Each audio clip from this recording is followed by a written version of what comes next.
directly from the students of Airwaves Media. Bringing you news from Alma School District and our surrounding community. You're watching The Airedale.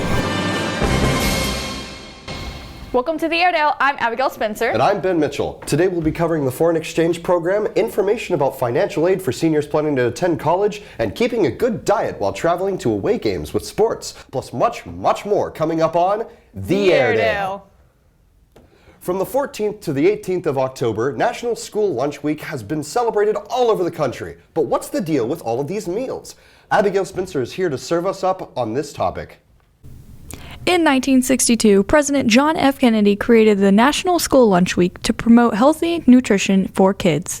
People just don't recognize how important it is. It sets them up for success inside and outside the classroom, and I think it's just to bring light to how school lunch impacts their everyday learning and things like that. Alma cafeteria staff celebrated this week by decorating each cafeteria to the national theme. We've had a theme this year, which was the pirate theme. So we've all come together and we've had decorating ideas and just the teamwork, the team building that we've had. Plus, we've had a little bit of competition with the other schools. So we're excited to see what else they have put towards it as well. We take pride in what we do. We try to make everybody happy, and that way they're satisfied when they leave here. The middle school took the award for best decorations this year. I think just kind of seeing the smiles on their faces and the excitement behind it, and then that made them want to come into the cafeteria even more. This has been Abigail Spencer for Airwaves Media. October is National Principal Month, and Peyton C. Phillips is here to highlight our great principal. This month is National Principals Month, and we're celebrating it with our glorious Mr. Kirkendall. But why are the principals so important? How can they make impacts on our school or even the school district itself? And how has Alma grown with Mr. Kirkendall as our principal? Well, I think it's anytime you have someone who's the person who's their behavior, their expectations for an institution, whether it be a school or a business. I mean, it's the whoever is the person who is in control of the entire building or business has a big part to play in the morale, the everyday well-being of that institution. The schools are the same, so obviously a principal and assistant principal both have a big influence on what goes on every day in a school.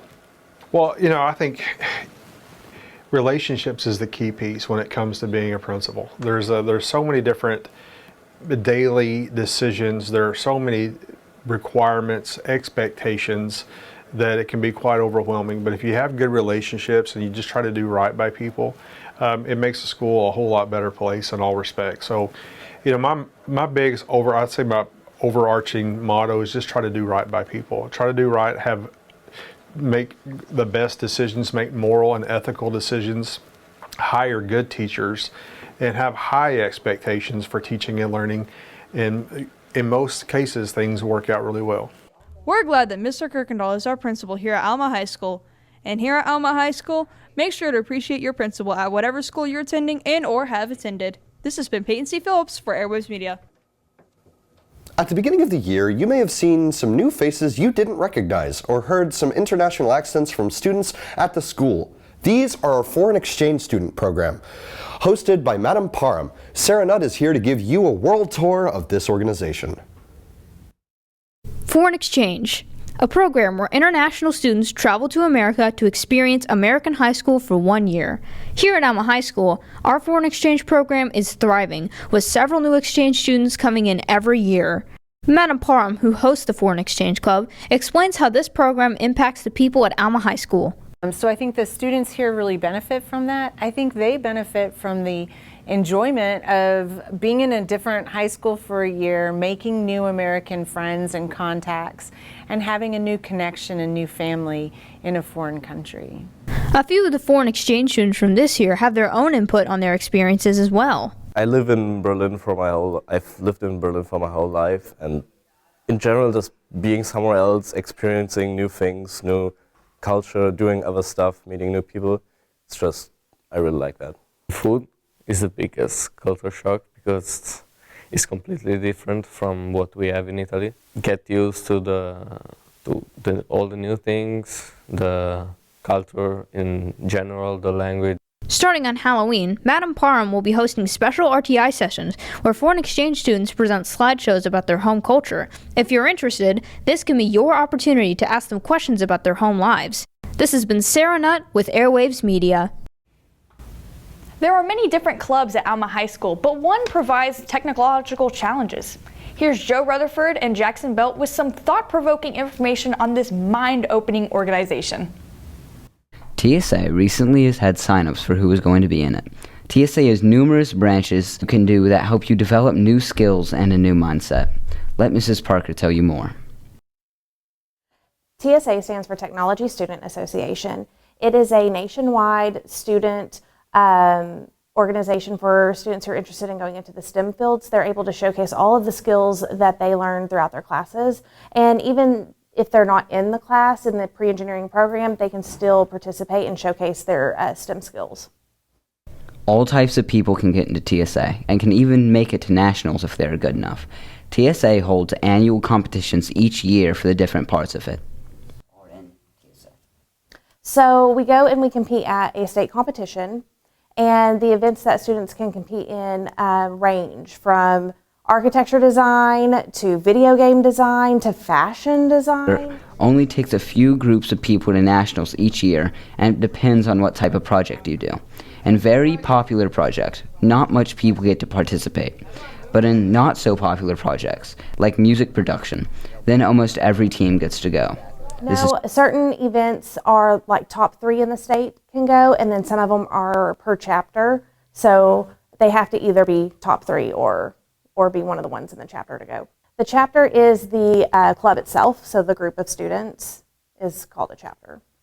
This is Jackson Belt and Joe Rutherford for Airwaves Media.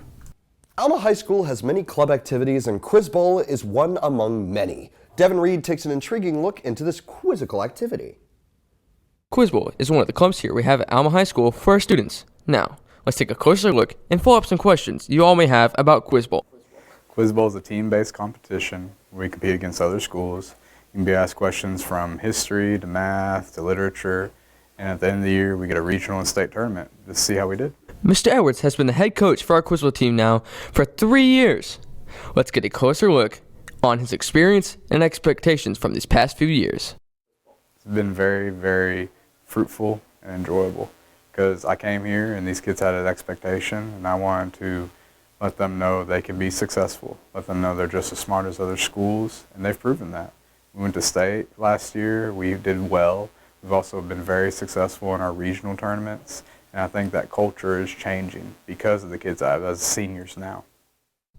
This has been Devin Reed signing out from Airwaves Media. If you plan on going to college, you most likely need to apply for some form of financial aid. Here's Louis Alexander to give you an informed look at this topic.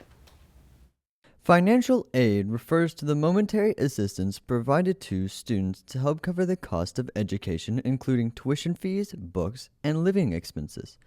It can also come in various sources, including federal and state government education institutions and private organizations. Ms. Christina from UAFS has more on this subject. Federal aid is part of the buckets of opportunity for you to look into paying for school, right? College. Federal aid is accessible through an application called the FAFSA, right? First thing you would have done is apply for the FAFSA and put the university that you're talking to as one of the 20, right? So they can receive that information from the federal government. Financial aid and money is such a private and intimate and scary conversation that sometimes people, the way they ask their initial question is entangled with fear. And you have to remember that as a financial aid advisor or anyone in the office, a professional, that the worry and the concern and the anxiety that comes with how am I going to pay for school may look a lot like anger, may look a lot like conflict, may look a lot like questioning your profession or your expertise, but it is in fact just someone not knowing how to ask the question or preparing themselves for some negative feedback. Financial aid can significantly lower the burden of education costs, making higher education more accessible to a wider range of students.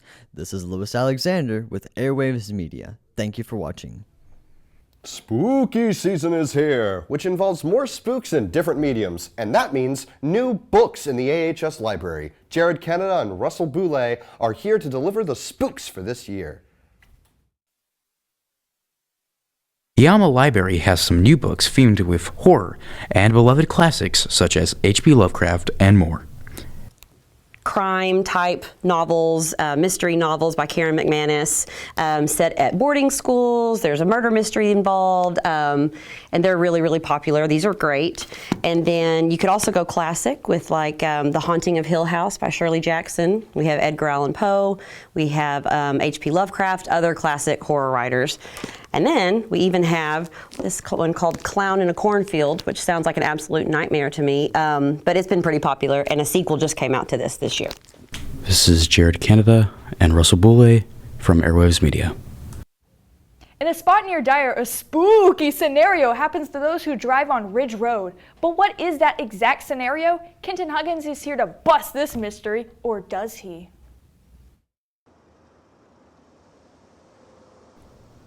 If you're looking for a spooky ride, finding a Halloween-themed roller coaster in Crawford County may not be easy.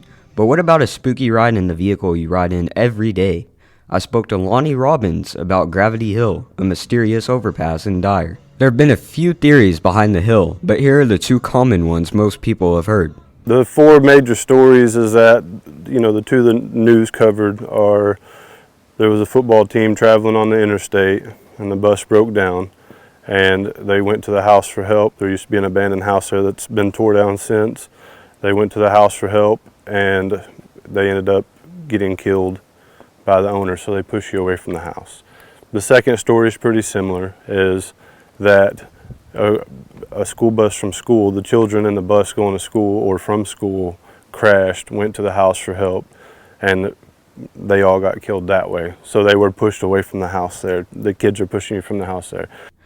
With the unrealistic theories out of the way, I asked about the factual science behind what looked like an uphill roll. The actual science behind it is it's downhill. It's an optical illusion. There's a steep incline coming to it, and then when it levels back out, it looks like it's going uphill from the surrounding terrain, but it's still going downhill. It's just at much less of a grade. That's why it's a slow pickup. Although it is simply just an illusion, if you've never been to Gravity Hill before, you may want to give it a try. For Airwaves Media, I'm Kenton Huggins. This month is National Substance Use Prevention Month. Here are Raven Brantley and Hadley Miller to give you some good insight into this month. October is Substance Abuse Awareness Month, a time of year meant to celebrate and honor those in recovery from drug abuse and their families. In October, parents, educators, and students honor this month by participating in Red Ribbon Week, social media campaigns, and many other activities to help those struggling with substances. Today we got the opportunity to talk to our school nurse, Mrs. Wilkes, about this. So Substance Abuse Awareness Month is celebrated in October. It's a way to bring awareness of substance abuse and to hopefully help save lives by bringing awareness to it. Always realize that you're not the only one going through it, and so if you ever feel like you need to reach out to somebody to be able to do that, there is different resources available online as well, and you can also dial 988 if you're ever having any problems.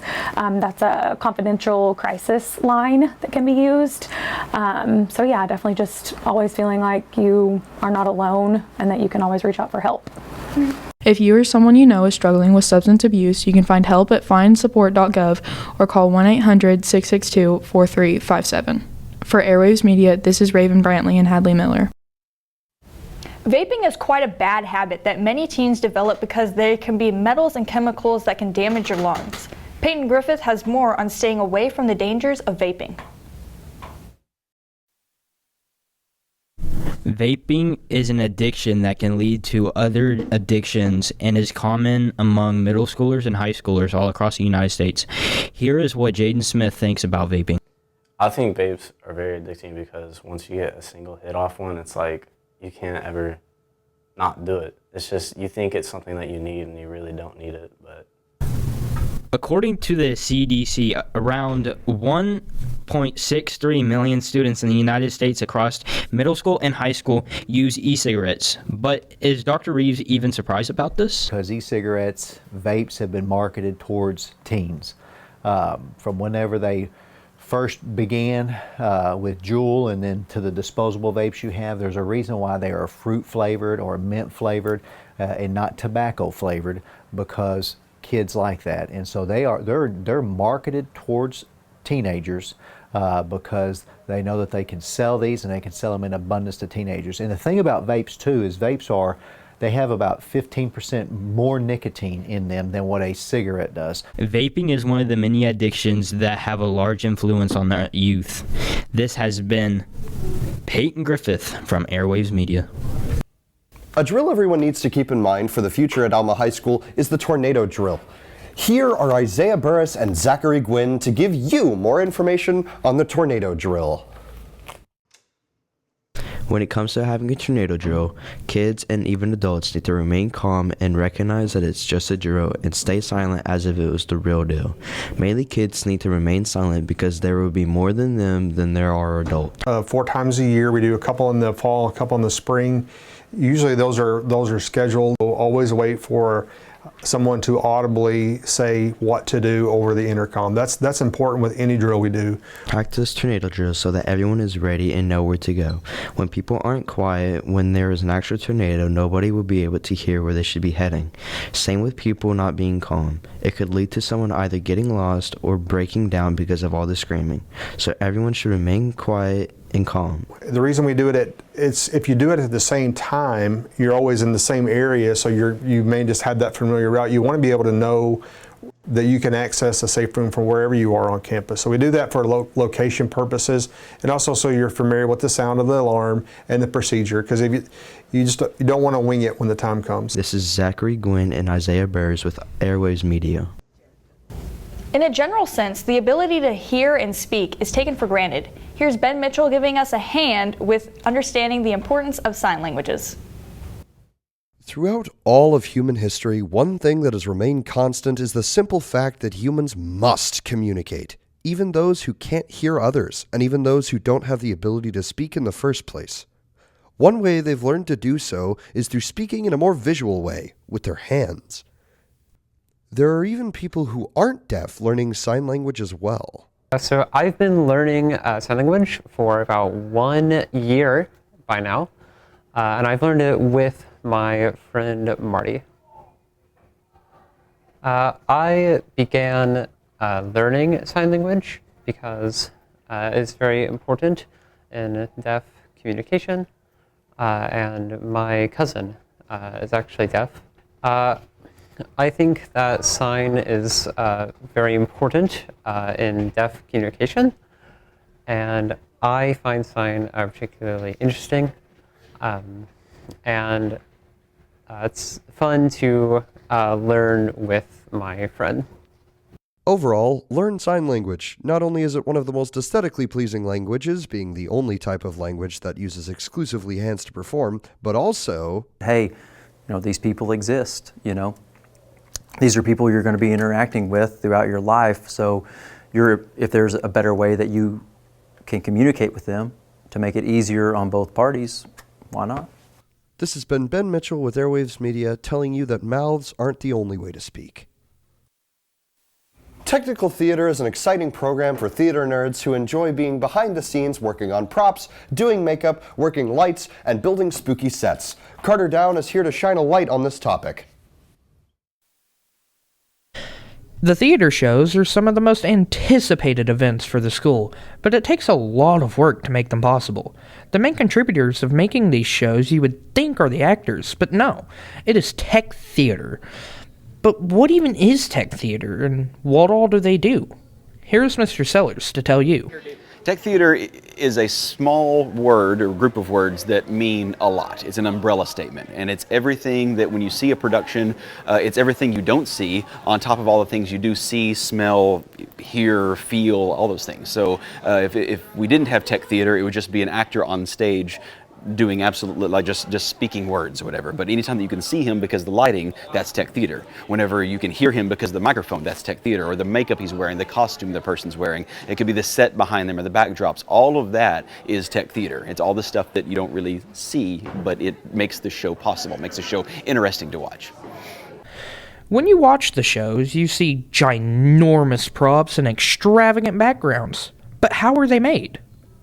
To make the sets for the show depends on the show, it's sort of like for Newsies, for instance, that what we're building right now. There's a lot of metal work involved in Newsies, so it's a lot of planning and pre-planning. We can't reutilize a lot of the set pieces we've used in the past. We have to build those from scratch. And Paul Szymanski is our builder. He's been working tirelessly to try to come up with this cool design with Mr. Hobson to make it to where we can utilize these sets in the future if we decide to use some sort of metal or whatever, but really make it Newsies oriented. So we start, I believe the planning process began in late July. And so we began kind of slowly putting together drawings and coming up with designs and what we liked and what we didn't like. But for something small like a one act, may take less than a week, may take only a few days. And so it's really just sort of show dependent. It depends on that. Yeah.